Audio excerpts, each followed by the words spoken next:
America అంటే ప్రపంచాన్ని శాసించే నయా సామ్రాజ్యవాద శక్తి కావచ్చు. డొనాల్డ్ ట్రంప్ అంటే అగ్రరాజ్యానికి అధిపతి కావచ్చు. కానీ ఆ అగ్రరాజ్యపు బెదిరింపులకు లొంగిపోయే ప్రసక్తే లేదని సింహ గర్జన చేసింది ఇరాన్. అవును, మాపై దాడి చేయడానికి అమెరికా వద్ద ఉన్న సాధారణ సైనిక ఆప్షన్లన్నీ అయిపోయాయి. మా జెండాను దించాలంటే ఇప్పుడు అమెరికాకు అణుబాంబు వేయడం ఒక్కటే మార్గం. ఒకవేళ ఆ అణుబాంబు వేసినా ఇరాన్ గడ్డపై ఉన్న చివరి సైనికుడు ఉన్నంత వరకు అమెరికాపై పోరాటం ఆపము అంటూ Tehran deputy mayor Hamid Reza Gholamzadeh America గుండెల్లో రైళ్లు పరిగెత్తించేలా పవర్ఫుల్ వార్నింగ్ ఇచ్చారు. అసలు ఇరాన్ అమెరికాను ఇంతలా ఎలా వణికిస్తోంది? ఆ వివరాలన్నీ ఈ వీడియోలో చూద్దాం.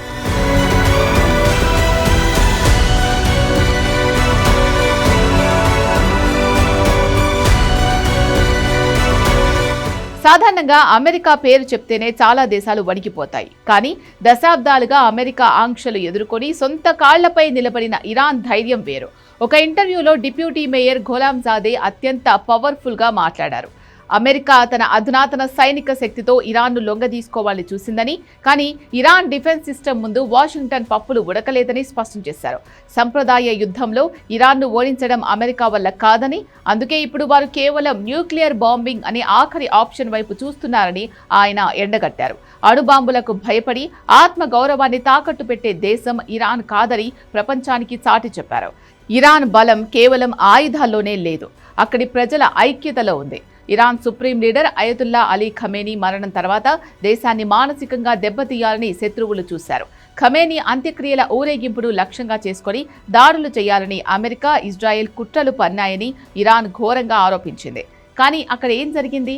రోడ్లపైకొచ్చిన లక్షలాది మంది ఇరాన్ ప్రజల దేశభక్తిని మరియు ప్రపంచ దేశాల నుంచి తరలి వచ్చిన విఐపీల రక్షణ వలయాన్ని చూసి దాడి చేయాలి అనుకున్న అమెరికా, ఇజ్రాయెల్ సైన్యాలు భయంతో తమ అడుగులను వెనక్కు తీసుకున్నాయి. ఇది ఇరాన్ సాధించిన నైతిక విజయం. ప్రపంచ ఆర్థిక వ్యవస్థను శాసించే తాళం చెవి ఇప్పుడు ఇరాన్ చేతిలో ఉంది. ప్రపంచ ముడి చమురు రవాణాలో 5వ వంతు వాటా ఉన్న హర్ముజ్ జలసంధిపై ఇరాన్ పూర్తి ఆధిపత్యాన్ని ప్రదర్శిస్తోంది. ప్రస్తుతం ఈ అంతర్జాతీయ మార్గాన్ని తెరిచి ఉంచిన ఇరాన్ అమెరికాకు బుద్ధి చెప్పేందుకు ఒక మాస్ వ్యూహాన్ని రచిస్తోంది. రాబోయే 60 రోజుల తర్వాత అంతర్జాతీయ చట్టాల పరిమితులతో సంబంధం లేకుండా ఈ జలసంధి గుండా వెళ్లే వాణిజ్య నౌకలపై ఇరాన్ సొంతంగా పన్ను విధించబోతోంది. అంటే ఇరాన్ అనుమతి లేనిదే ప్రపంచ దేశాల నౌకలు కదలడం కష్టమే. ఇరాన్ సార్వభౌమాధికారానికి ఇది నిదర్శనం. ఇరాన్ కేవలం మాటలకే పరిమితం కాదు, చేతల్లో చూపిస్తుంది. ఒకవైపు అమెరికాతో పరోక్ష చర్చలు జరుగుతున్నా వాటిని ఇరాన్ అస్సలు ఖాతరు చేయడం లేదు. ఆ చర్చల్లో ఎలాంటి పురోగతి లేదని, తమ డిమాండ్లకు లొంగేదే లేదని ఇరాన్ తేల్చి చెప్పింది. అంతకుముందు కుదిరిన తాత్కాలిక ఒప్పందాలను అమెరికా సరిగ్గా గౌరవించకపోవడంతో ఇరాన్ రెవల్యూషనరీ గార్డ్స్ హర్ముజ్ జలసంధిలో వాణిజ్య నౌకలపై క్షిపణులతో విరుచుకుపడి తమ పవర్ ఏంటో చూపించాయి. శత్రువులకు ఇరాన్ గడ్డపై ఎలాంటి హక్కులు లేవని ఈ దాడుల ద్వారా నిరూపించారు. ఎంతటి అగ్రరాజ్యమైనా సరే తమ దేశం జోలికి వస్తే సహించేది లేదని, అణుబాంబులకైనా సిద్ధమే కానీ లొంగేది లేదని ఇరాన్ నిరూపించింది.